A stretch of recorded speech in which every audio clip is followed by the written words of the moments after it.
चला तर मग बघूया हवामान अंदाज. राज्यातील थंडी सध्या कायम दिसते, त्यामुळे पुढील 1 किंवा 2 आठवडे वातावरण कसे राहील याची उत्सुकता शेतकऱ्यांना झालेली आहे. पुढील आठवड्यात हवामान कसे राहील, हवामानाचा अंदाज आहे का?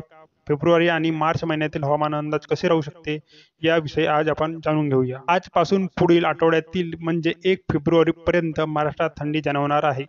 सध्या नंदुरबार, धुळे, जळगाव, नाशिक, नगर, छत्रपती संभाजीनगर, बुलढाणा, अकोला, अमरावती, नागपूर, भंडारा, गोंदिया या जिल्ह्यांमध्ये पहाटेचे किमान तापमान 12 अंश तर दुपारचे कमाल तापमान 36 अंशाच्या दरम्यान राहू शकते. त्यामुळे या जिल्ह्यांमध्ये पहाटेची थंडी त्या मानाने जरी कमी वाटत असली तरी दिवसाचा उबदारपणा कमी जाणवण्याची शक्यता अधिक आहे. त्यामुळे हिवाळ्याला अशा थंडीचा अनुभव येऊ शकतो. जळगाव जिल्ह्यात तर पहाटेचे किमान तापमान 10 अंश सेल्सिअस पर्यंत घसरू शकते.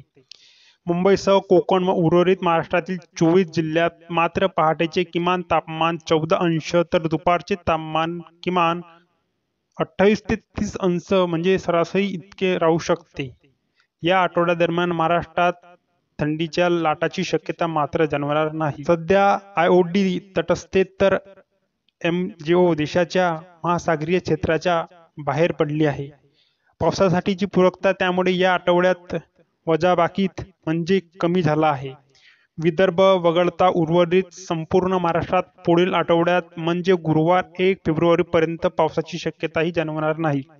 मात्र विदर्भ व नांदेडमध्ये 2 दिवस म्हणजे 24 जानेवारीपर्यंत ढगाळ वातावरण राहून तुरळक ठिकाणी अगदी किरकोळ पावसाची शक्यता जाणवते.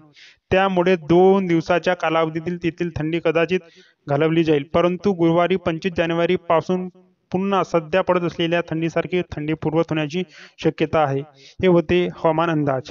अशाच नवनवीन माहितीसाठी रग्वियन वेबसाईट या यूट्यूब चॅनलला लाईक, शेअर आणि सबस्क्राईब करा व www.ragyan.com या वेबसाईटला भेट द्या. नमस्कार.